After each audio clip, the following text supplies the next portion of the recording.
Les gens disent que je suis fou, mais ça ne veut rien dire. C'est un mot qu'ils ont inventé pour cacher leur impuissance. Et s'ils m'ont enfermé dans cet asile, c'est pour dissimuler leur ignorance, car ils ne savent pas, ils ne comprennent pas. Moi, je sais. Je sais ce qui se passe au plus profond de l'esprit humain. Je connais les ressources maléfiques de l'intellect, comment et pourquoi il pousse quelquefois l'être humain dans ses plus profonds retranchements, ce qu'il y voit et ce qui l'incite à tuer. J'ai bien dit à tuer, car le fondement de l'humanité, c'est le meurtre. C'est ce qui lui reste toujours en dernier ressort, et c'est normal. C'est peut-être pour cela qu'ils m'ont enfermé. Ils ont peur de retrouver en moi ce que, obscurément, ils espèrent être et qu'une fausse moralité les empêche de devenir. Moi, j'ai fait fi de ces préjugés. On saura bien reconnaître un jour que j'avais raison. C'est pourquoi d'ailleurs, je commence à vous expliquer. Expliquer est un bien grand mot.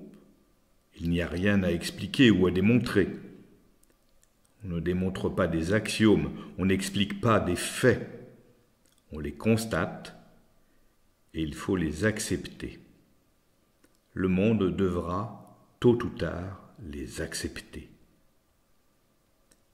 C'est d'ailleurs très simple.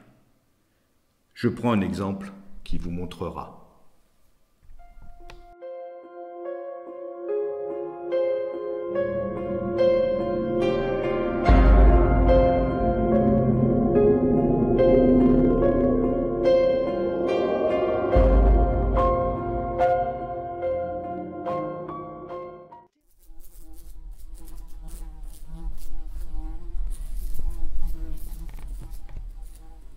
À côté de la feuille où j'écris, il y a une mouche. Elle court de son allure saccadée sur le bureau. Elle s'arrête et entreprend une sorte de toilette.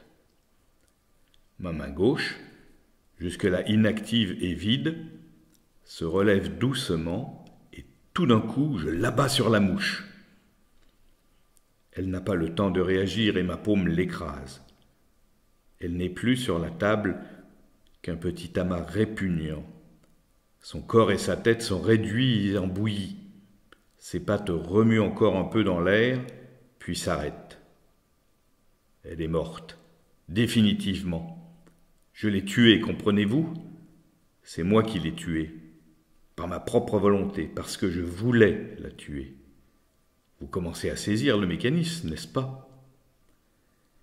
Eh bien, c'est exactement ce qui s'est passé avec Claire.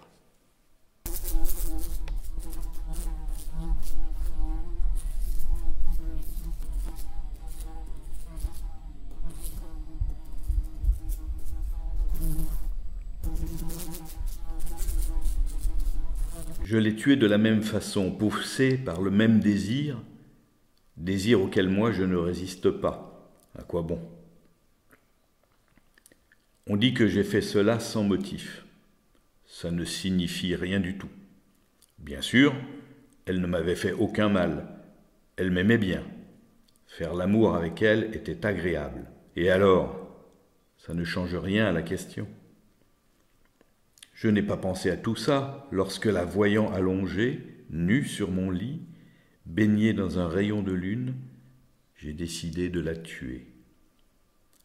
J'ai pris alors le couteau dans la cuisine, je me suis approché doucement, je me suis agenouillé près d'elle et l'ai contemplée longuement. Elle était belle, et la lune jouait sur sa peau nacrée en y inscrivant des reflets fantasmagoriques. De ma main libre, je la caressais avec tendresse, avec douceur. Elle se mit à ronronner comme une chatte. Elle était de plus en plus désirable et mon envie s'accrut encore. Elle ouvrit les yeux et voulut se blottir contre moi. Elle n'eut pas un cri quand elle vit le couteau, seulement une expression de surprise. Je revois encore ses grands yeux bruns, magnifiques, dilatés par la terreur. La lame effilée pénétra facilement dans sa gorge, le sang gicla et se répandit sur les draps. Elle émit un curieux gargouillement, tandis qu'un flot rouge lui montait à la bouche et suintait de ses lèvres pulpeuses. Elle ne mourut pas tout de suite, et je dus encore, à 2 reprises, plonger le couteau dans son sein ferme et rond. Elle ne criait pas. Elle chercha pendant 1 minute à se débattre contre la mort, s'accrochant au lit, griffant le matelas, déchirant l'oreiller. Elle se jeta même sur moi, comme pour m'embrasser, et je sentis le liquide chaud couler sur ma poitrine. Je la trouvais très belle à ce moment-là. Elle eut encore quelques spasmes, puis s'écroula, reposée pour toujours. Je la contemplais longtemps, refermer ses yeux et aller prendre une douche. Je me suis ensuite allongé près d'elle, et c'est la bonne qui nous a trouvés là, le matin.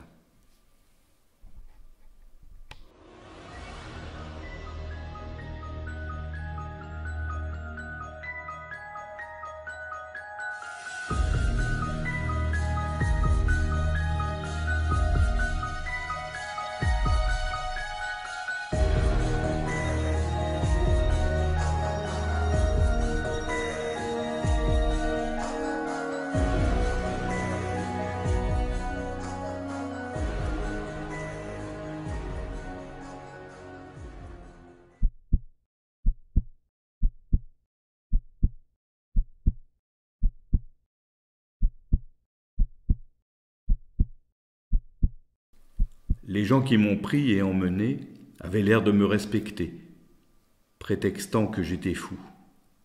Mais je ne suis pas plus fou qu'eux. Vous avez d'ailleurs pu le constater. Je n'ai fait qu'obéir aux lois de la nature, comme quelqu'un qui aurait envie de boire ou de manger. Il n'y a rien là que de très normal. Ils s'en apercevront d'ailleurs assez vite. Mais je vais arrêter là, car c'est l'heure de ma piqûre. Une infirmière va venir me la faire. Qu'espèrent-ils donc avec leur drogue? Me réduire à néant? Ils savent pourtant que je suis plus fort qu'eux et que c'est moi qui ai raison. Ils n'ont pas voulu me croire. Tant pis pour eux. Tant pis surtout pour l'infirmière.